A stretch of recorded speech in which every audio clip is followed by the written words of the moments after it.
मनोहर देखने में बहुत सुंदर था और वह थोड़ा बहुत पढ़ा लिखा भी था।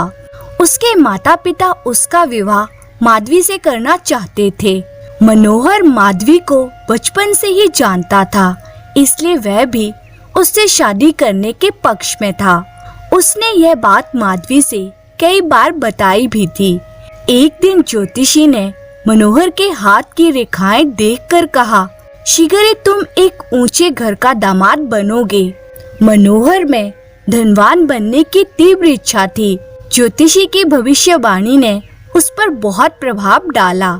माधवी के पिता धनी नहीं थे, इस वजह से मनोहर सोच में पड़ गया कि माधवी से शादी करूं या नहीं। तब उसके माता पिता ने उसे समझाया, ऊंचे घर का दामाद बनने की इतनी इच्छा है तो तुम्हें पहले बड़ा बनना होगा। माधवी से शादी करोगे तो तुम सुखी रह सकते हो।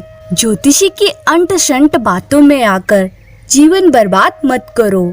इसके दूसरे ही दिन उस गांव का जमींदार रत्नाकर उनके घर आया। गांव भर में वही सबसे बड़ा धनवान था। उसने प्रस्ताव रखा कि मनोहर की शादी उसकी बेटी कल्पना से की जाए तो वह मनोहर को 3 एकड़ जमीन भेंट में देगा। मनोहर को ज्योतिषी की बातों पर विश्वास हुआ। उसने कल्पना से विवाह करने का निश्चय किया। माधवी को यह बात जानकर बहुत दुख हुआ। उस दिन उसने ग्राम देवी के मंदिर के पास मनोहर को देखा। तब उससे कहा, बचपन से तुम मुझे चाहते हो पर अब शादी से इनकार कर रहे हो क्योंकि कहीं और शादी करने से तुम्हें दहेज मिलेगा। पर क्या ये उचित है? मनोहर बोला, बचपन से क्या मैंने तुम्हें चाहा? तुम्हारी आंखें बिल्ली की आंखों जैसी है। कल्पना की सुंदरता मुझे बहुत अच्छी लगी, इसलिए मैं उससे शादी करने जा रहा हूँ। माधवी में रोष भर आया। उसने क्रोध भरे स्वर में कहा, कल्पना के पिता ने दहेज में 3 एकड़ जमीन देने का क्या प्रस्ताव रखा? मेरी आंखें बिल्ली जैसे हो गई।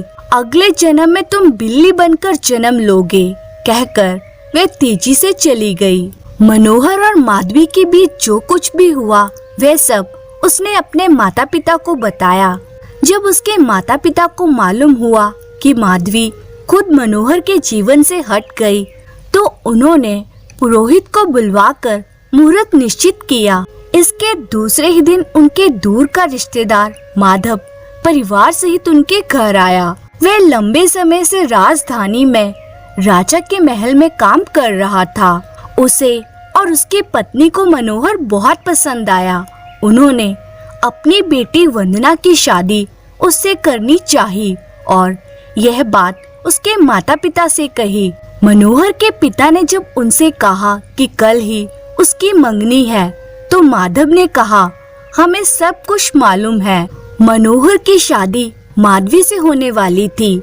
जब उसी से शादी नहीं हुई तब कल्पना के बारे में सोचने की क्या जरूरत है जिसके साथ मंगनी भी नहीं हुई। रत्नाकर ने तुम्हें 3 एकड़ जमीन देने का वचन दिया है ना। खेत में काम करना और फसल उगाना कोई आसान काम नहीं है। उसके लिए समय पर वर्षा होनी चाहिए, बाढ़ नहीं आनी चाहिए। मैं मनोहर को राजा के महल में नौकरी दिलवा दूंगा। चाहे बारिश हो या बाढ़, उसका वेतन तो हर महीने बराबर मिलता रहेगा। मेहनत ज्यादा करनी नहीं पड़ेगी। इसके अलावा इसकी बड़े बड़े लोगों से दोस्ती होगी। खुद सोचिए जरा। मनोहर के माता पिता निश्चय नहीं कर पा रहे थे कि क्या किया जाए, किंतु ज्योतिषी की बातों पर अटल विश्वास रखने वाले मनोहर ने वंदना से शादी करने का निर्णय किया। जब कल्पना को यह बात मालूम हुई तब वे मनोहर के घर आकर वंदना से मिली और कहा, बचपन में ही तय हुआ था कि मनोहर की शादी माधवी से होगी, पर मनोहर ने मुझे चाहा। नौकरी का लालच दिखाकर हमें अलग करना सही नहीं। वंदना ने मनोहर से पूछा, क्या नौकरी पाने के लिए ही तुम मुझसे शादी करने वाले हो? मनोहर बोला, ऐसी कोई बात नहीं है। कल्पना देखने में सुंदर है, पर तुमने सुन ही लिया ना कि वह कितनी घमंडी है। घायल कुत्ते की तरह भौंकती रहती है। तुम मुझे बहुत अच्छी लगी, इसलिए मैं तुमसे शादी करना चाहता हूँ। उस समय कल्पना भी वहीं मौजूद थी। वह भड़क गई और बोली, वंदना के पिता ने राजा के महल में नौकरी दिलवाने का क्या वादा किया। मेरी बातें अब तुम्हें कुत्ते के भौंकने के समान लग रही हैं। तुमने मेरा बहुत अपमान किया है। याद रखो, अगले जन्म में तुम कुत्ता बनकर जन्म लोगे। ये कहकर वे चली गई। जो कुछ भी हुआ मनोहर की माँ को मालूम हो गया। उसने बेटे को सावधान करते हुए कहा, तुम जिससे शादी करना चाहते हो करो, पर कन्याओं के श्रापों का शिकार मत बनो, ये सही नहीं है। मनोहर ने इस पर हंसते हुए कहा, माँ, वहाँ राजा जैसा जीवन मेरी प्रतीक्षा कर रहा है, तो मैं इनके श्रापों की परवाह क्यों करूं? उन्हें बकने दो, भौंकने दो, मुझे जो करना है करके रहूंगा। इसके बाद माधव ने प्रस्ताव रखा कि मंगनी की तारीख निश्चित की जाए, परंतु मनोहर के माता पिता ने कहा, मंगनी की कोई जरूरत नहीं है। बेटे को राजा के महल में नौकरी मिलते ही सीधे शादी कर देंगे। माधव हाँ कहकर मनोहर को साथ ले गया। राजा के महल में माधव छोटा कर्मचारी ही था, पर बड़े बड़े लोगों से उसका परिचय था, जिनमें एक था प्रमुख व्यापारी सतीश। माधव मनोहर को लेकर उसके पास गया और पूरा विषय बताकर कहा, आप राजा से सिफारिश करके महल में इसकी नौकरी लगवा दीजिए। अगर मेरी बेटी की शादी इससे हो जाए तो मैं सदा आपका आभारी रहूंगा। मनोहर को देखकर सतीश को लगा कि क्यों ना मनोहर को अपना दामाद बना लूं। उसकी बेटी जलजा भी मनोहर की सुंदरता पर रिझ गई। सतीश ने जब मनोहर से शादी की बात की तब उसे लगा कि ज्योतिषी की भविष्यवाणी अचूक है, इसलिए मनोहर जलजा से शादी करने को तैयार हो गया। इस विषय को जानकर वंदना जलजा के पास गई और उससे कहा, बचपन के दोस्त माधवी को इसने ठुकराया, कल्पना से शादी करने से इनकार कर दिया और मुझसे शादी करने के लिए तैयार हो गया। अब वह तुमसे शादी करने पर आमादा है। धन का लोभ दिखाकर क्यों तुम हम दोनों को अलग करने पर तुली हो। जलजा ने तुरंत मनोहर को बुलवाया और उससे पूछा, तुमने पहले ही 2 कन्याओं से शादी करने की सहमति दी, फिर इस वंदना पर लट्टू होकर शादी करने का निश्चय किया। क्या तुम मेरे वैभव को देखकर ही मुझसे शादी करना चाहते हो? मनोहर बोला, नहीं नहीं, मुझे संगीत से बड़ा प्रेम है। वंदना का गाना गधे का स्वर सा लगता है।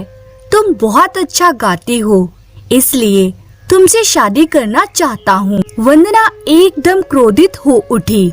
जलजा का ऐश्वर्य देखते ही मेरा स्वर तुम्हें गधे के स्वर सा लग रहा है। तुम अगले जन्म में गधा बनकर जन्म लोगे। कहती हुई वंदना क्रोधित होकर वहाँ से चली गई। इसके बाद अच्छे मुहूर्त पर जलजा और मनोहर की शादी बड़े धूमधाम से संपन्न हुई। शादी के बाद सतीश के एक साथी व्यापारी ने पूछा, तुमने अपनी बेटी की शादी ऐसे कंगाल से क्यों कर दी? सतीश ने इस पर हंसते हुए कहा, मेरी बेटी बात बात पर नाराज होती रहती है, उसका स्वभाव ही ऐसा है। कंगाल से शादी हो जाए तो वह बिल्ली की तरह पड़ा रहेगा। मेरे पास अपार संपदा है। कंगाल से शादी हो जाने पर वे कुत्ते की तरह भौंकेगा और घर की रखवाली करेगा। मेरे घर में काम भी बहुत ज्यादा करना पड़ता है। कंगाल से शादी हो जाए तो वह गधी की तरह काम करेगा। यही है रहस्य। अब तो तुम जान ही गए होगे कि मैंने मनोहर से अपनी बेटी की शादी क्यों की। उन दोनों की बातों को मनोहर ने भी सुन लिया। वह जान गया कि इस घर में उसका क्या स्थान है। तीनों कन्याओं के 3 तरह के श्राप सच निकले। अब वह पछताने लगा, पर अब पछताने से क्या लाभ। धन्यवाद। शोभा नाम की औरत जिसकी बहन वृंदावन में रहती थी, एक दिन वे उसको मिलने के लिए वृंदावन गई। शोभा जो कि काफी पैसे वाली औरत थी, लेकिन उसकी बहन कीर्ति जो कि वृंदावन में रहती थी, ज्यादा पैसे वाली नहीं थी, लेकिन दिल की वो बहुत अच्छी थी, या यह कह सकते हैं कि दिल की वो बहुत अमीर थी। उसका पति मिट्टी के घड़े बनाने का काम करता था। शोभा काफी सालों बाद अपनी बहन को मिलकर बहुत खुश हुई, लेकिन उसमें थोड़ा सा अपने पैसे को लेकर घमंड भी था। वो कीर्ति के घर हर छोटी बात पर उसकी चीजों में नुक्स निकालती रहती थी, लेकिन कीर्ति जो उसको कुछ न कहकर बस यह कह देती, जो बिहारी जी की इच्छा। लेकिन शोभा हर बात में उसको नीचा दिखाने की कोशिश करती। कीर्ति ने अपनी तरफ से अपनी बहन की आवभगत में कोई कमी ना छोड़ी। उसने अपनी बहन का पूरा ख्याल रखा। उसने उसको वृंदावन के सारे मंदिरों के दर्शन करवाए और उनकी महिमा के बारे में बताया। शोभा ये दर्शन करके खुश तो हुई और उसने महिमा भी सुनी, लेकिन उसका इन चीजों में इतना ध्यान नहीं था। बस दर्शन करके वापस आ गई। उसको वृंदावन में रहते हुए काफी दिन हो गए। एक दिन वे अपनी बहन से बोली कि कीर्ति, अब बहुत दिन हो गए तेरे घर में रहते हुए, अब मुझे अपने घर को जाना चाहिए। तो कीर्ति थोड़ी सी उदास हो गई और बोली, बहन कुछ दिन और रुक जाओ। लेकिन शोभा बोली, नहीं, काफी दिन हो गए मुझे आए हुए। घर में मेरे पति और बच्चे अकेले हैं, उनको सास के सहारे छोड़कर आई हूँ। अब मैं फिर कभी आऊंगी। जब शोभा वापस जाने लगी तो कीर्ति ने, जो कि शोभा की बड़ी बहन थी, उसने अपनी छोटी बहन को उपहार स्वरूप मिट्टी का घड़ा दिया। घड़े को देखकर शोभा हैरान सी हो गई और मन में सोचने लगी, क्या कोई उपहार में भी घड़ा देता है? लेकिन कीर्ति के बार बार आग्रह करने पर उसने अनमने मन से घड़ा रख लिया। जब शोभा जाने लगी तो कीर्ति की आंखों में आंसू थे, लेकिन शोभा उससे नजरें चुराती हुई जल्दी जल्दी वहां से चली गई। सारे रास्ते शोभा यही सोचती रही कि मैं घर जाकर अपनी सास और पति को क्या बताऊंगी कि मेरी बड़ी बहन ने मुझे घड़ा उपहार के रूप में दिया है। तो उसको इस बात से बहुत लज्जा आ रही थी। उसने सोचा कि मैं घर जाकर झूठ बोल दूंगी कि घड़ा मैं खरीद कर लाई हूँ, मुझे तो मेरी बहन ने काफी कुछ दिया है। इसी तरह सोचती सोचती वे घर पहुंची और उसने घर जाकर घड़ा अपनी रसोई के ऊपर रख दिया। उसको मन में बहुत ही गुस्सा आ रहा था कि मेरी बहन क्या इस लायक भी नहीं थी जो छोटी बहन को कुछ पैसे उपहार में दे सके। एक घड़ा सा पकड़ा दिया है। अब उसको अपने घर आए काफी दिन हो गए। गर्मियों के दिन थे, तभी उसके गांव में पानी की बहुत दिक्कत आने लगी। कुएं में, नदियों में पानी सूख गया। उसके गांव के लोग दूर दूर से पानी भरकर लाते थे। पैसे होने के बावजूद भी शोभा को पानी के लिए बहुत दिक्कत हो रही थी। एक दिन शोभा बहुत दूर जाकर पानी भर रही थी। वहाँ पर और भी औरतें पानी भरने के लिए आई हुई थीं। तो जल्दी जल्दी पानी भरने की होड़ में धक्का मुक्की में शोभा का घड़ा टूट गया। शोभा दूसरी औरतों पर चिल्लाने लगी, ये आपने क्या किया? बड़ी मुश्किल से तो मैंने पानी भरा था, आप लोगों ने धक्का मुक्की करके मेरा घड़ा तोड़ दिया है। अब वे उदास मन से घर को आई। अब उसके पास पानी भरने के लिए दूसरा और कोई बर्तन भी नहीं था। तभी अचानक उसको अपनी बहन के दिए हुए घड़े की याद आई तो उसने रसोई के ऊपर से घड़ा उतारा और फिर चल पड़ी बड़ी दूर पानी भरने के लिए। जब कुएं पर पहुंची तब भीड़ कुछ कम हो चुकी थी। वे घड़े में पानी भरकर घर लाई। तभी उसका पति खेतों से वापस आया। गर्मी अधिक होने के कारण वे गर्मी से बेहाल हो रहा था और आकर कहता है, शोभा, क्या घर में पानी है? क्या एक गिलास पानी मिलेगा?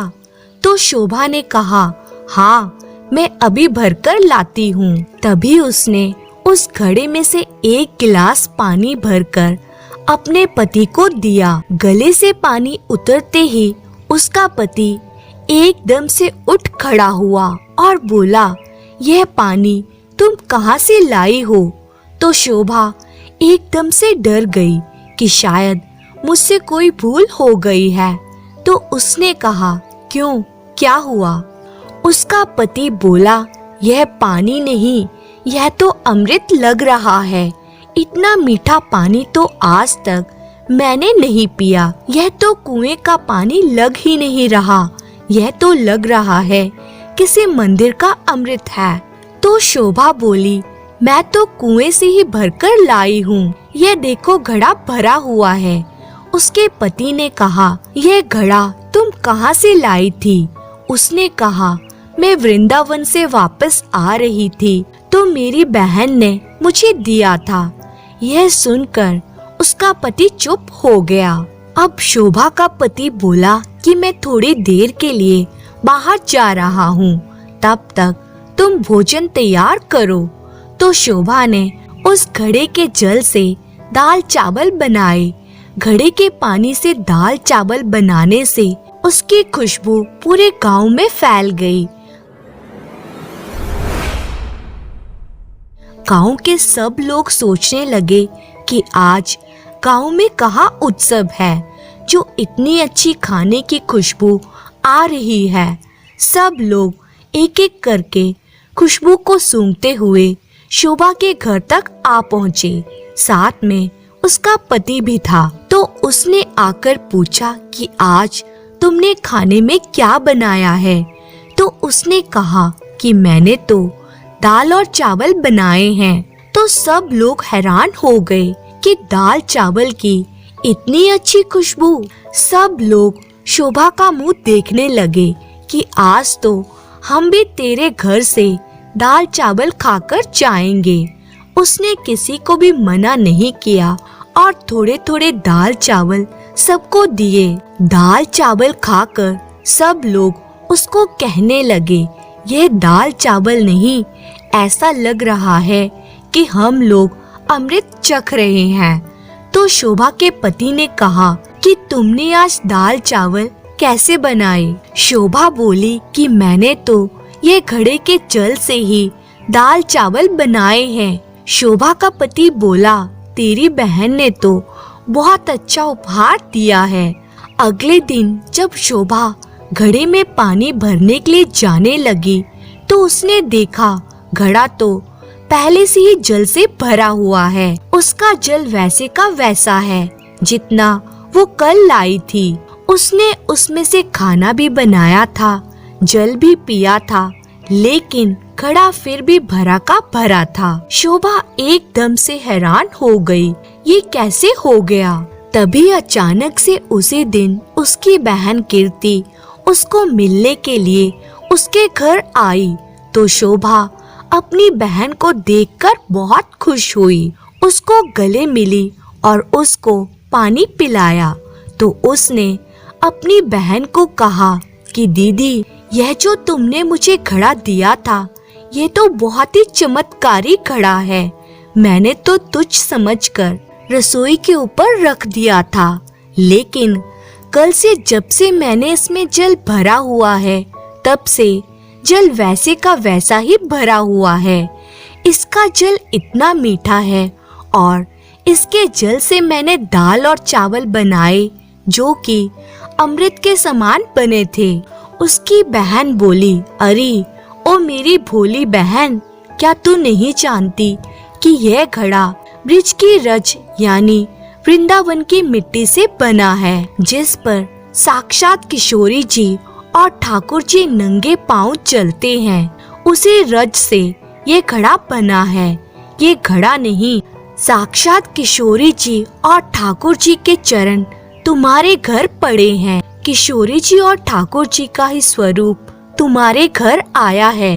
यह सुनकर उसकी बहन अपने आप को कोसती हुई और शर्मिंदा होते हुए अपनी बहन के कदमों में गिर पड़ी और बोली, मुझे क्षमा कर दो दीदी, जो मैं वृंदावन की मिट्टी की महिमा को ना जान सकी। जिसकी मिट्टी में इतनी शक्ति है तो उस बांके बिहारी और लाडली जी में कितनी शक्ति होगी। मैं अज्ञानी मूर्ख न जान सकी। मुझे ब्रज की रज की महिमा और उसकी महत्वता का नहीं पता था। मुझे क्षमा कर दो। तो उसकी बहन उसको उठाकर गले लगाती हुई बोली कि बहन, किशोरी जी और ठाकुर जी बहुत ही करुण अवतार हैं। तुम्हारे ऊपर उनकी कृपा थी जो इस घड़े के रूप में, इस रज के रूप में तुम्हारे घर पधारे। शोभा बोली, बहन, तुम्हारे ही कारण मैं धन्य हो उठी हूँ। तुम्हारा लाख लाख धन्यवाद। यह कहकर दोनों बहनें आंखों में आंसू भरकर एक दूसरे के गले लगकर रोने लगी। धन्यवाद।